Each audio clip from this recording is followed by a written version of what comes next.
Today, I'll be having a chat with Alec Kieft, who is a Roblox developer based in New Zealand, Auckland specifically. And he is the creator of a title called Break-In, which is an absolutely massive success on the Roblox platform. It has over 2.2 billion plays since it was released back in 2019. End of last year, he released the sequel to the game, Break-In 2, which has over 300 million plays so far. And this is someone who's made a career out of being a Roblox developer.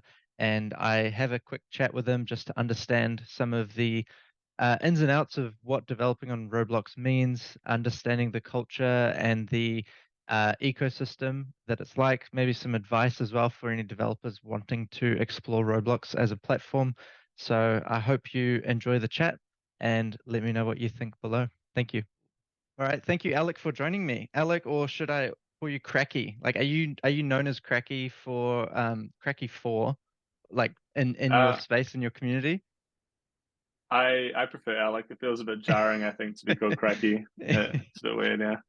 It's funny because when I was doing some research, just kind of like going through some comment sections on different videos, like you're really known as like Cracky, like one of the top developers in the Roblox ecosystem.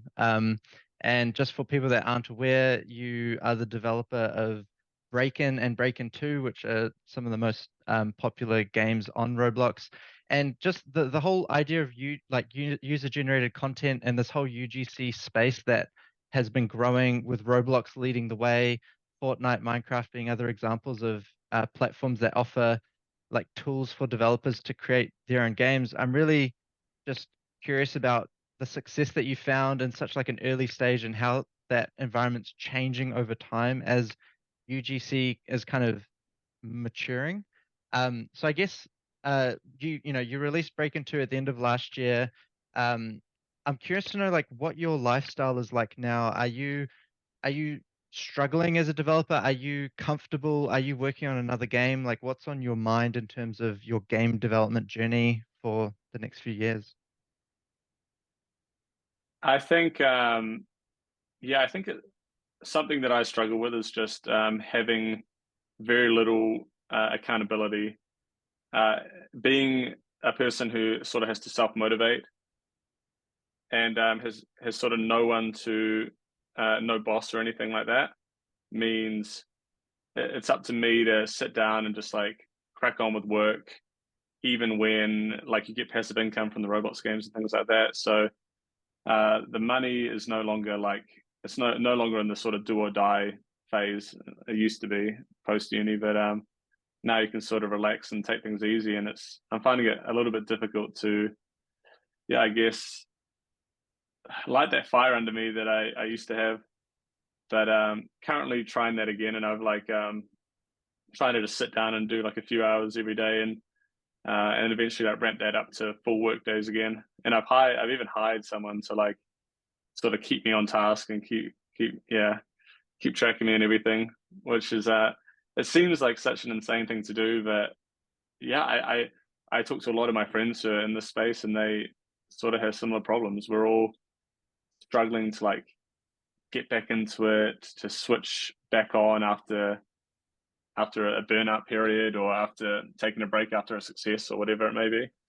Yeah, So yeah, totally. that's where I'm at. Yeah, I mean, it's I think one like self-doubt is a massive thing with just most indie developers that I've spoken to have to self-motivate, self-discipline. There's no like it's hard when you don't have that accountability partner. And Mm, so many projects left without being completed. I think that's a natural story that you hear with a lot of um indie devs and solo devs as well. But mm. I guess just a bit more of a broader question. Are you committed to Roblox as a platform? Like, are you looking elsewhere? Are you learning new skills on different engines, different platforms, or is Roblox your kind of home and where you are investing all your time into at the moment? Sure. For me, it's I'm not looking anywhere else. And when I hear one of my colleagues say they're thinking of sort of jumping onto Unity and trying that out, I always question why they do that. Because to me, Roblox is like it's definitely like in its own lane. Like the skills are very transferable, but Roblox, like we've like been a part of this culture for so long. It's what I understand. I think it'd be silly for me to jump to something else, which is I'm going to have to like figure that out from scratch. Even if it is like a little bit similar, these things they feel like they are more similar than they are. When people jump onto Roblox, they struggle. They really struggle to figure things out, even if they come from the mobile industry, which is a lot harder to succeed in. Another reason that I love Roblox is, I guess, it's less competitive. It still is incredibly competitive, but I think people would rather be making a Steam game, something that their friends would enjoy, rather than a game for like an 8-year-old. But Mm. I just like I really enjoy the types of games that are popular on Roblox. Like I enjoyed playing them as a kid, and I still play Roblox games, every day. So I'm just lucky, I think, that I'm passionate about this sort of passionate for these games that other people might not be as interested in making. I can't remember what the original question was. Yeah, no. So one thing you mentioned that I want to expand a Yeah. bit is you mentioned the culture of Roblox is, and Mm-hmm. this exists with, whether it's different social media platforms, if you're making content for LinkedIn compared to Snapchat, like it's a completely different vibe, like Yeah. building communities on those platforms is different. And I see the same with the different game platforms that are emerging. So can you expand a bit more on what the culture of Roblox is like? Like, obviously, it's a younger demographic. Like, Yeah. how would you describe that? And it's something that's incredibly hard to put your finger on, and there's no simple Mm. answer. But what would you say if someone asked you, like, what is a Roblox game? Like, what is the culture of the ecosystem? Yeah, that is an interesting question. I think that maybe, mm, yeah, I think obviously a younger player base. I think games. No, this might not be right. There's such a wide range of popular games that it's hard to lock down any one thing. But I'm just thinking what people struggle with when they come onto the platform. Um, like things that it's a social platform, so you want player interaction. You want to encourage that. It involves the little blocky Roblox avatar, and there's a lot of like just core, I guess, like pieces of user interface and things like that you can't really remove, and you sort of just have to work around them. Um, and that may be unfamiliar to people. They might try to experiment with new custom characters or custom camera angles, camera systems, things like that, and that often doesn't really work out well. I think games have a lot of character. The best ones, they you can tell that somebody just has there's a deep connection between like just internet culture in general and then Roblox. So trend games normally pop up very quickly after a meme or a movie comes out, or something blows up and it's sort of the new cultural Yeah, uh, Squid Game, when, for example, was probably a massive perfect one. example. Yeah. Yeah, massive, massive when that came out. And that those things sort of cycle, but even more subtle than that, like just a game that might include like jokes that are just to are familiar to a kid, something they might find in a meme that they enjoy. Um, like there's that, and that character you can sort of sense it in a game. It's not necessary to a popular game on Roblox by any means, but I think there is a lot of that. Like you just have to really get the internet, I think, more than another Mm. platform, and you can't fake it as much as you can on another platform either. When it comes to making something fun, you have to just a game has to be fun at its core, and you can't just force like a cruddy game up to the top as easily. I don't think. Mm. Yeah, it's interesting. Like understanding the like internet culture, I think is a really interesting point. And I remember, 6 months ago, I watched like 30 episodes of Skibbity Toilet to really try and Yeah, right. just like understand the appeal. Like, And do you understand it, Carl? uh, Have you figured it out?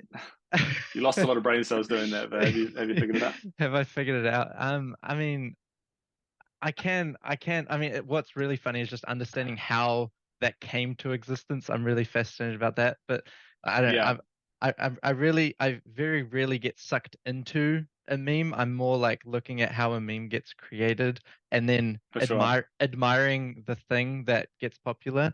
Yeah, But it's yeah, like I guess it's really interesting just for me. I turned 30 in a couple of weeks and trying to understand what the next generation is like consuming, what kind of content yeah, they're yeah, they're engaging in.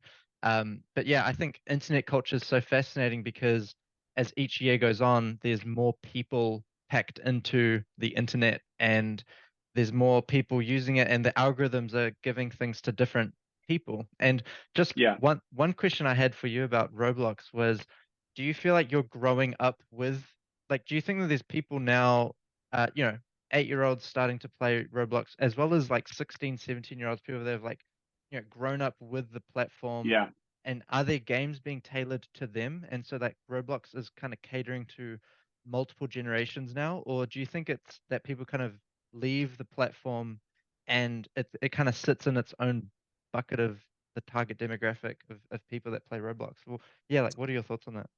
I think, yeah, that's a good question. I think there are options.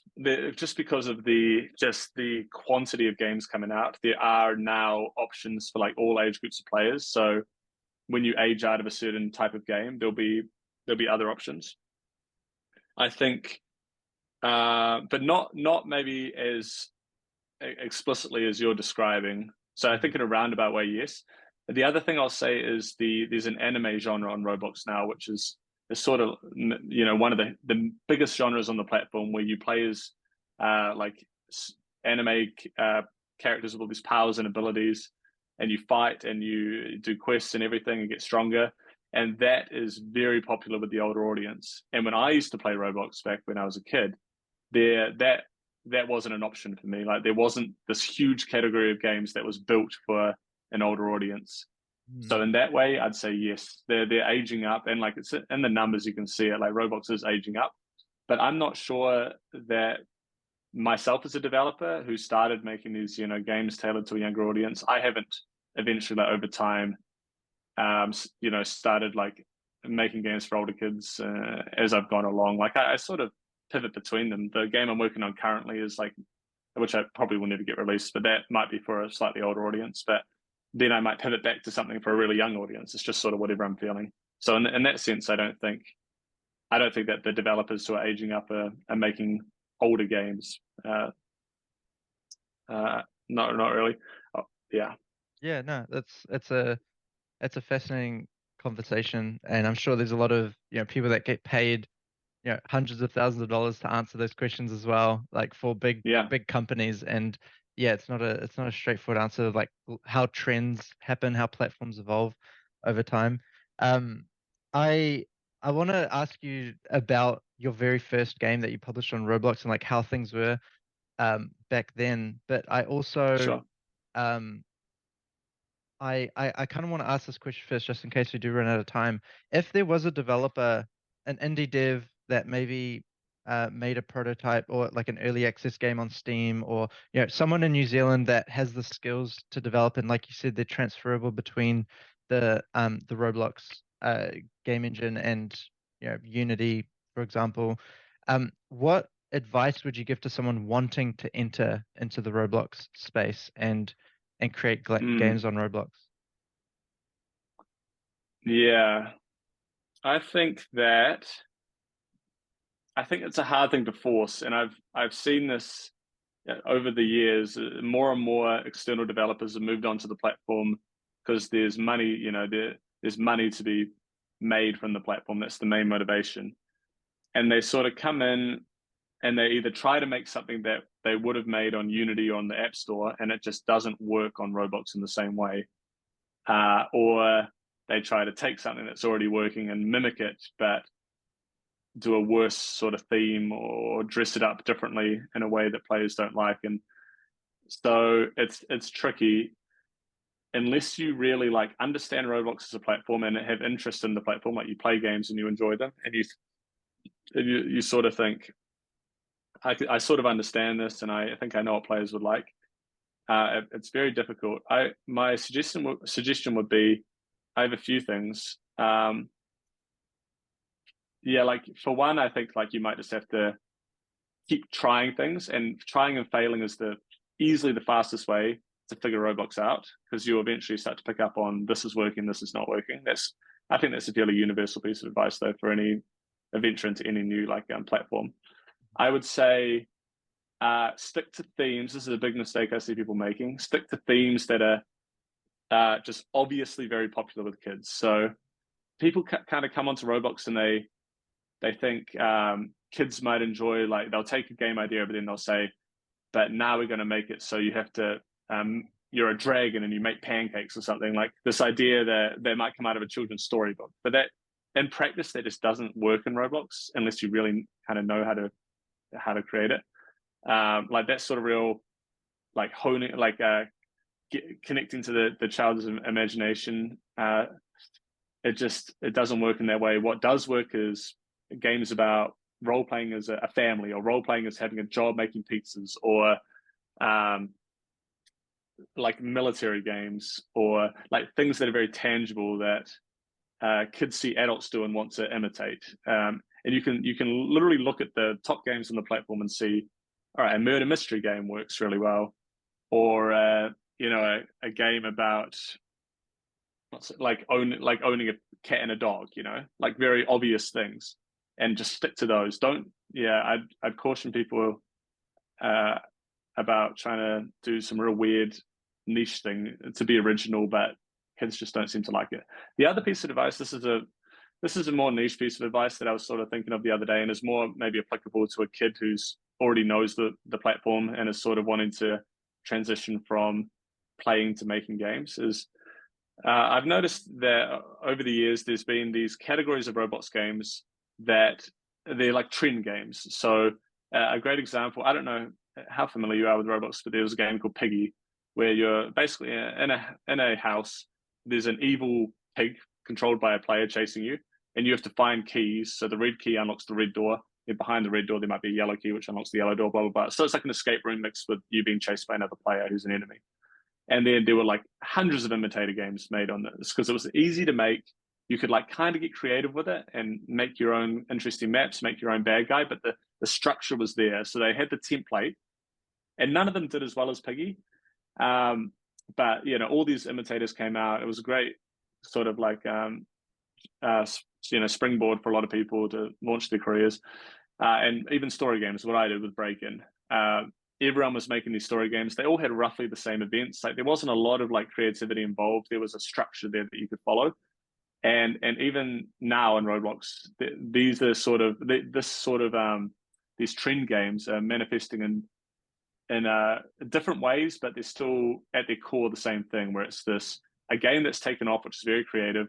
People take that, they recognize this is the structure of the game. So it might be the first day you have to someone knocks at the door and you have to hide, and then the second day like you have to complete like an obstacle course. Like they can see that structure, but they can make their own theme. Like they could take it but make it into a Christmas thing or something.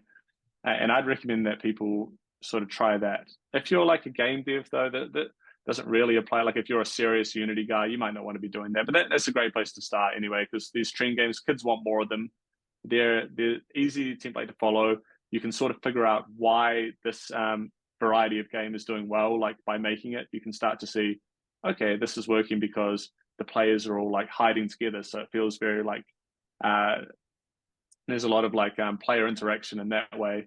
And you might start to see, well, this part of the game is bad because it's too difficult. So if I made my version a little bit easier and I changed it to this, I could become the new sort of like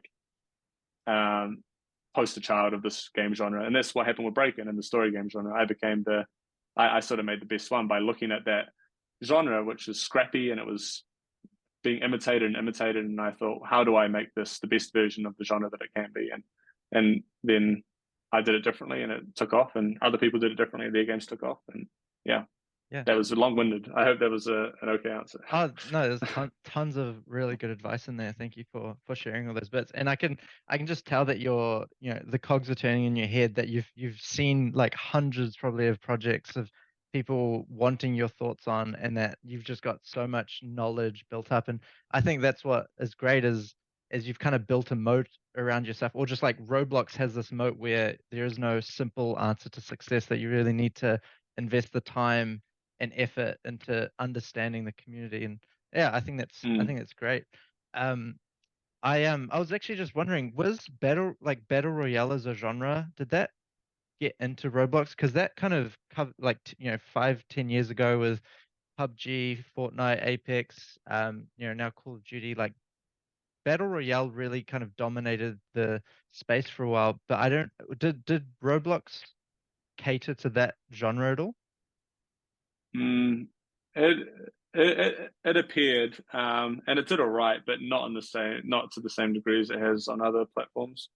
I'm trying to think. I'm worried that I'm missing like a really obvious game, but no, most people, even the really fleshed out, polished ones, even the ones that were like very Fortnite-esque, they never really no, they never really took off. They did fine, but not in the way you'd expect. Yeah. Okay. Yeah, so just going back, just because I love getting into the mind of someone who's been successful. And I don't know how long you've been on the platform for, probably about a decade now. I don't know how long you've been making it, but when you released Icebreaker, was that your first like proper title? I know maybe you removed some previous things. Um, Hmm. but what was it like releasing Icebreaker? Did you at that point, were you just a hobbyist, or was that some like a switch that you made, and you knew that this was going to be your career? Yeah, I made a couple before then, but that was like during high school. Roblox was like this real scrappy platform, so they Icebreaker was my first game when Roblox was Roblox. You know, like this huge platform, and it was competitive, and you could get hundreds of millions or billions of visits and to your games. So for me, I made that while I was at university, just sort of chipped away at it during the breaks or whenever I had a chance. And it was a hobbyist project. There was like potential to make lots of money off it. I guess that that would have been the hope. And eventually, when it released, it did really well. I made plenty of money, which is great for a university student, but not enough. It wasn't enough to sustain me after university, but it was enough to give me, like, sort of give me a window where I could keep working on Roblox and take a punt at that. Um, so yeah, definitely still a hobby, but something that I really, really wanted to turn into a job. Like I remember there was this massive developer back in the day, and during a forum discussion, he posted his earnings. I can't remember why that came up, but he posted like his PayPal balance, and you saw there'd be these $10,000 coming into his account every month. And I remember seeing that and just thinking like, and this guy was one of the top at the time, and I remember thinking like, well, I'd give anything to just earn like $10,000 a month doing Roblox. So that would be just the most insane thing to have happen, and to have that freedom and everything. And now definitely at that level now, and it's like so lucky, and so I'm so grateful to be able to do what I do full time for sure. Yeah, crazy. I honestly I have so many questions, just because Roblox is such like a foreign, it's a foreign space to me, that I haven't invested the time to really understand the ins and outs. But it's amazing that it's providing such a stable career path for developers around the world. And I was as soon as I saw that you're from New Zealand, I immediately had to get in touch and just have someone to talk to that understands the Roblox space. I know there's a few others in New Zealand. Caden is another Mm. person that's quite active in the community, that's also a developer on Roblox. Mm. And yeah, I'm just really curious about how the platform's going to evolve, and how like even just UEFN and Fortnite expanding into the space over the last couple of Yeah. years. There's, I think, a lot of people now considering going down that route of creating creating games on these platforms that that maybe wouldn't have before, and that could be their path to having a stable career in game development. Sure. But yeah, I guess I one question I want to ask is, are you like, what are the challenges of creating games for a platform? You know, when you're making a game on Unity, you're kind of or Unreal, you're kind of at the mercy of the game engine, I guess, Mhm. in some ways. But what are some of the pros and cons of developing specifically for a platform like Roblox? Okay. Um, Like tooling, for example, like are there things that other game engines have that you wish, you know, Roblox implemented? yeah, it's tough because I, when I first started doing this, I just have no perspective. I've always been on Roblox, and in the early days, you had such you had barely anything to work with, and now over time they've introduced, like, you can do particles, or you can do new custom materials as a new thing, or um, now they've all these, like, new animation things they're adding, and it's like every time it comes out, my mind is like blowing, and I'm like, how incredible that Unreal's had this for like a decade now, and that's just like a given in Unreal. And but so yeah, there's definitely things, and I'm trying to think of something specific, but it's not really coming to mind. But yeah, you can't achieve like the high end Unreal Engine stuff. You can't achieve in Roblox, but it's starting to get pretty good. Like, you can make a good looking game in Roblox if you want to.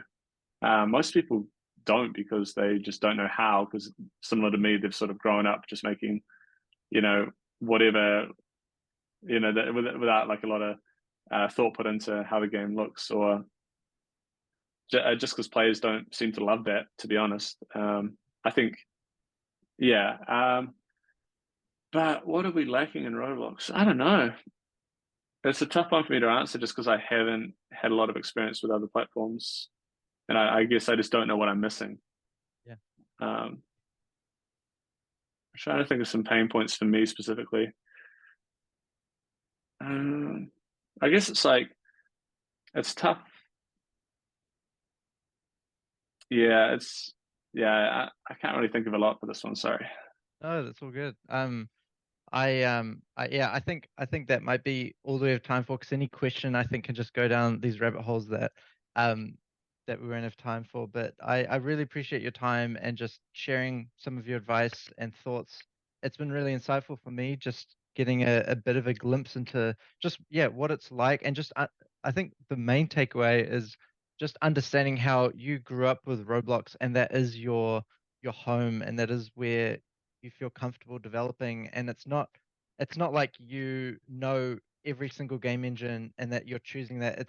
And just making successful games on a platform as well requires you to spend hundreds and hundreds of hours, you know, experimenting with different games, putting projects Mm, out there and failing and trying again. And that's really interesting to me, just how how dedicated you have to be to a platform in order to be successful. And I think that speaks to a passion. Like, if you weren't passionate about it, you probably wouldn't have stuck around for so long for um, sure. Yeah. and got the success that you did. So it's yeah, it's been a pleasure talking to you. And maybe I would want to have another chat once these thoughts kind of settle, and just the conversation of Roblox and UGC games become more popular and more mainstream. I'm curious to know how Mm, that might affect the Roblox platform in the future. But mm. yeah, thank you so much for your time, and yeah, take care. Anyone that's interested in following you, where would you like them to reach out to you via? Um, I just Cracky4 on Twitter is pretty much, yeah, the only place I use. But yeah, thanks very much for having me. Yeah, Yeah, it's been a good chat. thanks. Awesome.